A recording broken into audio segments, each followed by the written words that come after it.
On the way back from Lewis's funeral, my mom told me to start packing. She waited until the day before we left to tell Edie.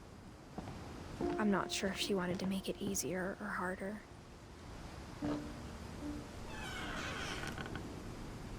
I wish we'd stayed.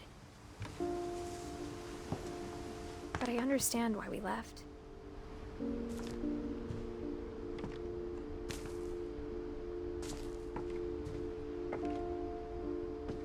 My mom ended up leaving everything behind. What happened that night had been coming for a long time. Maybe it should have come sooner.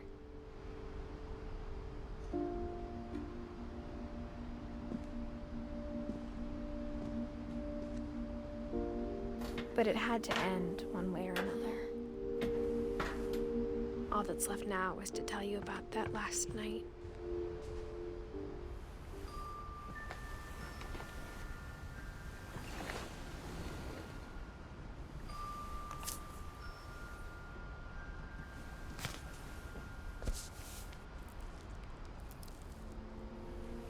That whole last day, Edie just watched us pack and didn't say a word. Until supper, when she raised her glass and said, "To our final night together, and all our final nights apart." Grandma, you know what I said about alcohol. Some of your medications are very Edith, specific. I left a present for you in the hallway. Why don't you go open it? The grown-ups have to argue now.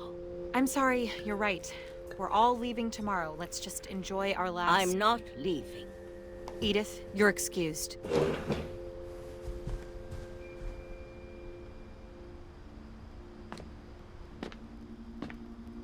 The power had been shut off that morning, but Edie always had plenty of candles. When my mom sealed the library, I don't think she knew about the other entrance. Or that Edie had a key to it.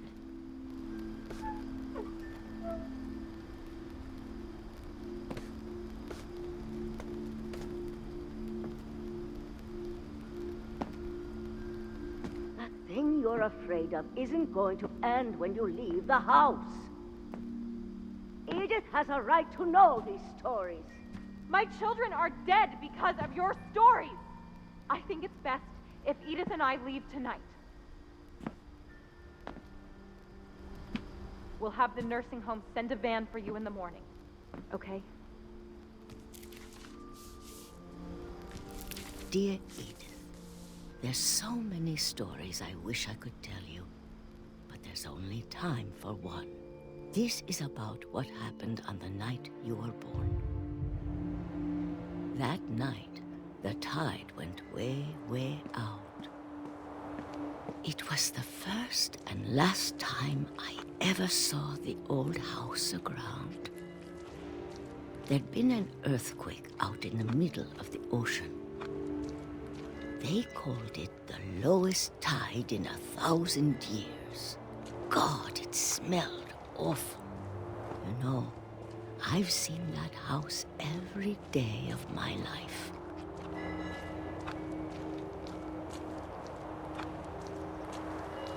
But I never thought I'd go back to it. When the fog rolled in, I lost my way.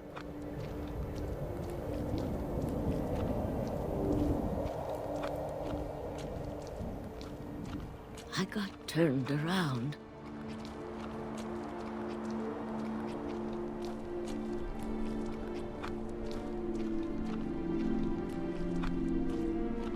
For a while, I wandered.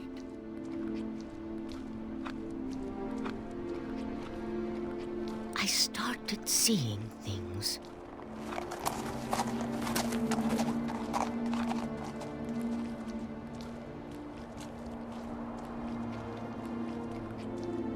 Things I'd forgotten had ever existed.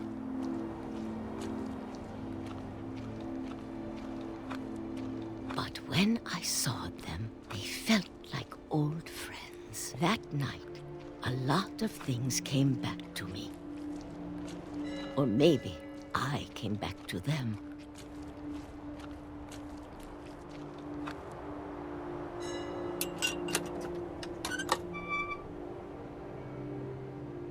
things I can't explain, but that I need you to try and... Edith, what are you doing in here?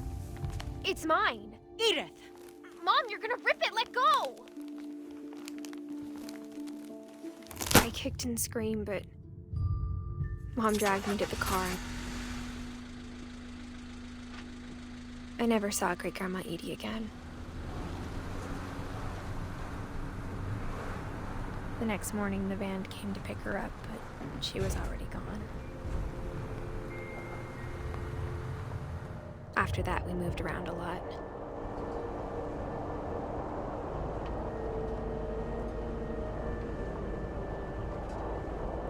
We both tried to make the best of it.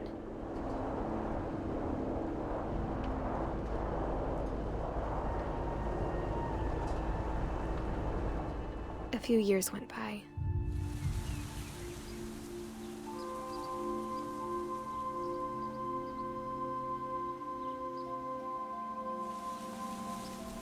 My mom didn't like to talk about it,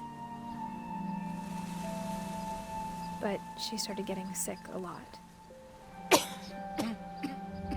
The rest happened pretty quickly.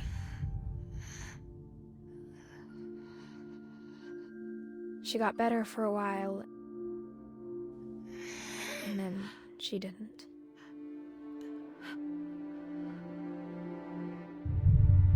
And then I was alone. The last Finch left alive.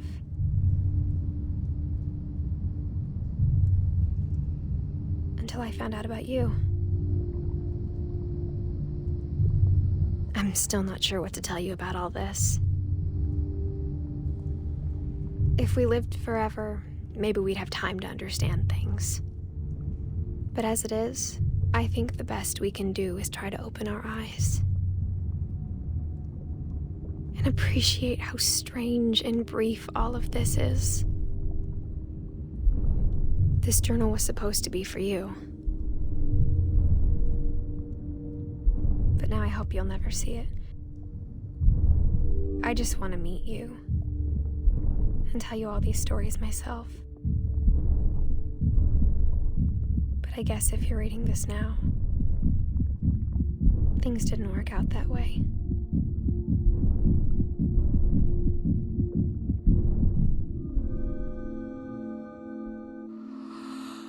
This is where your story begins. I'm sorry I won't be there to see it. It's a lot to ask, but I don't want you to be sad that I'm gone. I want you to be amazed that any of us ever had a chance to be here at all. Good luck.